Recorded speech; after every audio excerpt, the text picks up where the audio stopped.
Morning students. Last video में हमने ये पढ़ा था कि प्लांट्स कैसे रिप्रोड्यूस करते हैं और सीड को जर्मिनेट होने के लिए कौन कौन सी कंडीशन रिक्वायर्ड होती हैं। अब हम पढ़ेंगे हाउ डू सीड्स डिस्पर्स, कि सीड्स डिस्पर्स कैसे होते हैं, उनका बिखराव कैसे होता है, कि सीड्स एक स्थान से दूसरे स्थान तक कैसे पहुंच जाते हैं। That is the dispersal of seeds. ठीक है। Plants reproduce through seeds. आपको पता है प्लांट्स किसके थ्रू रिप्रोड्यूस करते हैं? सीड्स के थ्रू रिप्रोड्यूस करते हैं। If all the seeds fall eight one place, अगर सभी के सभी सीड्स एक ही प्लेस पर गिर जाएं, फॉल होता है गिरना। If all the seeds fall eight one place, अगर सभी सीड्स एक ही प्लेस पर गिर जाएं, एक ही स्थान पर गिर जाएं, दे में pile up at one place. Pile up का मतलब होता है इकट्ठे होना, जमा होना। तो वो एक ही स्थान पर जमा हो जाएंगे and may not receive sufficient air, water, sunlight and nutrients to grow. और सभी सीड्स को सफिशिएंट एयर नहीं मिल पाएगी, पर्याप्त मात्रा में एयर नहीं मिलेगी, वाटर नहीं मिलेगा, सनलाइट नहीं मिलेगी और न्यूट्रिएंट्स नहीं मिलेंगे ग्रो होने के लिए। इससे क्या होगा? सभी सीड्स तो ग्रो नहीं करेंगे। इसलिए सभी सीड्स को एक स्थान पर ही घेर देना that is not a proper thing. Therefore some natural forces scatter these seeds। इसलिए कुछ नेचुरल फोर्सेस होती हैं जो इन सीड्स को स्कैटर करती हैं, यानी उन्हें बिखरा देती हैं, एक स्थान पर इकट्ठे नहीं होने देती। The process by which seeds are scattered away from the parent plant is called seed dispersal. वो प्रोसेस जिसके द्वारा सीड्स अपने पेरेंट प्लांट से स्कैटर अवे हो जाते हैं, दूर बिखर जाते हैं, उसे क्या बोला जाता है? सीड डिस्पर्जल बोला जाता है, बीजों का बिखराव बोला जाता है। Wind, water and even animals sometime help in scattering the seeds to distant places. कौन कौन हेल्प करता है सीड को स्कैटर अवे होने में?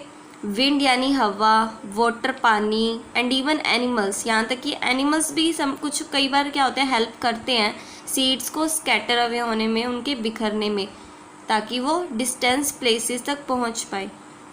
बाय विंड, अब कैसे कैसे सीड डिस्पर्स होते हैं? पहले तो है बाय विंड, कि हवा के द्वारा कैसे डिस्पर्स होते हैं वो। Seeds that are light in weight, जो बीज, लाइट का मतलब हल्का होना, जो बीज वेट में हल्के होते हैं, जिनका वजन कम होता है, स्मॉल होते हैं साइज में, and have hair like structures, are dispersed by the wind. और जिनके ऊपर हेयर लाइक स्ट्रक्चर्स होते हैं, जिन्हें टफ्ट बोला जाता है, तो ऐसे बीज क्या होते हैं, हवा के द्वारा इजीली उड़ा लिए जाते हैं। For example seeds of plants like cotton, जैसे कि कॉटन के प्लांट होते हैं, मर्डर के प्लांट होते हैं, सनफ्लावर के प्लांट होते हैं। कॉटन का प्लांट है, मर्डर का प्लांट, और ये क्या है? सनफ्लावर का प्लांट, सूरजमुखी का प्लांट। तो ये इन सभी के जो सीड्स होते हैं ना, ये हवा के द्वारा डिस्पर्स हो जाते हैं, हवा से उड़कर एक स्थान से दूसरे स्थान तक पहुंच जाते हैं। ठीक है। अब हम पढ़ते हैं कि वाटर से कैसे डिस्पर्सल होते हैं seeds. By water, plants that grow along water bodies like rivers, seas and lakes disperse their seeds through the flow of water. जो प्लांट्स वाटर बॉडीज़ के अलोंग यानी उनके किनारे ग्रो करते हैं, वाटर बॉडीज़ कौन कौन सी? जैसे रिवर्स, नदियों के किनारे जो प्लांट्स ग्रो करते हैं, सीज, समुद्र के किनारे, लेक, झीलों के किनारे जो प्लांट्स ग्रो करते हैं ना, जो उगते हैं उनके किनारों पर, तो उनके सीड्स होते हैं ना, वो पानी के बहाव के कारण डिस्पर्स हो जाते हैं। अब कैसे? अब आपने देखा होगा कोकोनट, आपने सी शोर पर ही देखा होगा ना, समुद्र के किनारे ही देखा होगा। तो उसके बीज क्या होते हैं? पानी के द्वारा बहकर एक स्थान से दूसरे स्थान तक पहुंच जाते हैं।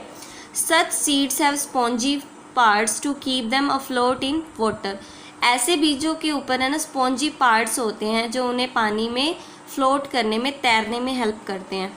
Flowing water takes the seeds from one place to another. जो बहता हुआ पानी होता है वो सीड्स को एक स्थान से दूसरे स्थान तक ले जाता है। जैसे कि कोकोनट, नारियल के बीज होते हैं, लोटस, कमल के बीज होते हैं, ये सभी पानी वाटर बॉडीज़ के अंदर या फिर वाटर बॉडीज़ के अलोंग ग्रो करते हैं ना, जैसे वाटर बॉडीज़ के अलोंग ग्रो करता है और ये वाटर बॉडीज़ में, तो इनके जो बीज होते हैं ना, ये पानी के द्वारा बहा लिए जाते हैं और एक स्थान से दूसरे स्थान तक पहुँच जाते हैं। अब हम पढ़ते हैं कि एनिमल्स और बर्ड्स कैसे सीड के डिस्पर्सल में हमारी हेल्प करते हैं। Human beings, animals and birds also help in dispersing the seeds.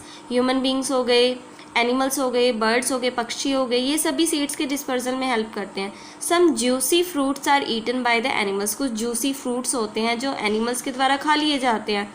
The juicy part is digestive, जो उनका जूसी पार्ट होता है ना वो तो डाइजेस्ट हो जाता है, पच जाता है, लेकिन जो सीड्स होते हैं, but the seeds passes through the animal's digestive system and throw out with feces।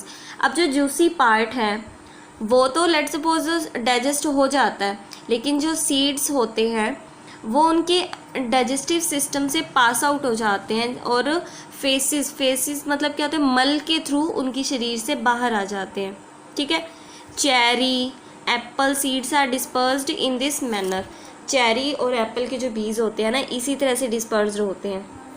Some birds also like to eat fruits and drop seeds here and there, कुछ बर्ड्स होते हैं जिन्हें फ्रूट्स खाना बहुत पसंद होता है, लेकिन वो सीड्स को इधर उधर फेंक देते हैं। These seeds then grow into new plants, अब जो बीज इधर उधर उन्होंने फेंके ना वो seeds grow into new plants यानी नए प्लांट में ग्रो करते हैं, उग जाते हैं वो। Human beings also eat the fruits, human beings भी फ्रूट्स खाते हैं। ह्यूमन बींग्स मतलब इंसानों के द्वारा भी फ्रूट्स को तो खाया जाता है। And throw the seeds far away from their parent plant, और जिस प्लांट से उन्होंने फ्रूट को तोड़ा वो जो सीड होते हैं, बीजों को उस प्लांट से दूर फेंक देते हैं ह्यूमन बींग्स। दस they help in dispersing the seed, इससे क्या हुआ, सीड एक स्थान से दूसरे स्थान पर पहुंच गया ना, तो इससे क्या हुआ, हेल्प मिली सीड के डिस्पर्सल में। फॉर एग्जांपल मैंगो के बीज होते हैं, जो एप्पल के, वाटरमेलन के सीड्स होते हैं, ये सभी इसी मेथड से डिस्पर्स किए जाते हैं, एक स्थान से दूसरे स्थान तक पहुंच जाते हैं। Seeds of some plants have hooks that stick to the animals and are dispersed, कुछ प्लांट्स के जो सीड्स होते हैं ना उनमें हुक लाइक स्ट्रक्चर होता है जो प्लांट से स्टिक हो जाता है, चिपक जाता है, एनिमल्स से स्टिक हो जाता है एंड आर डिस्पर्स्ड, और एक स्थान से दूसरे स्थान तक पहुंच जाता है। जैसे कि सीड्स ऑफ कोकलबर के सीड्स इसी तरह से हुक लाइक स्ट्रक्चर होती हैं, तो एनिमल्स की स्किन के साथ स्टिक हो जाते हैं और एक स्थान से दूसरे स्थान तक पहुंच जाते हैं। कोकलबर मतलब ये वाले आपने देखे होंगे ना, तो ये वाले होते हैं, इनके ये जो ऊपर कांटेदार स्ट्रक्चर होते हैं, ये है ना एनिमल्स की स्किन के साथ स्टिक हो जाते हैं, चिपक जाते हैं, तो एक स्थान से दूसरे स्थान तक पहुंच जाते हैं ये। Some fruits break and open up on drying, कुछ फ्रूट्स होते हैं जो ब्रेक यानी टूटते हैं एंड ओपन अप और खुल जाते हैं ऑन ड्राइंग, सूखने पर वो खुल जाते हैं। This results in scattering of seeds here and there, जिसके कारण बीजों का बिखराव हो जाता है, स्कैटर हो जाते हैं वो। जैसे कि for example P and beans, P मतलब मटर, और ये बीन्स के सीड्स भी ब्रेक होते हैं सूखने पर और ओपन अप हो जाते हैं, जिसके कारण बीजों का स्कैटरिंग हो जाती है।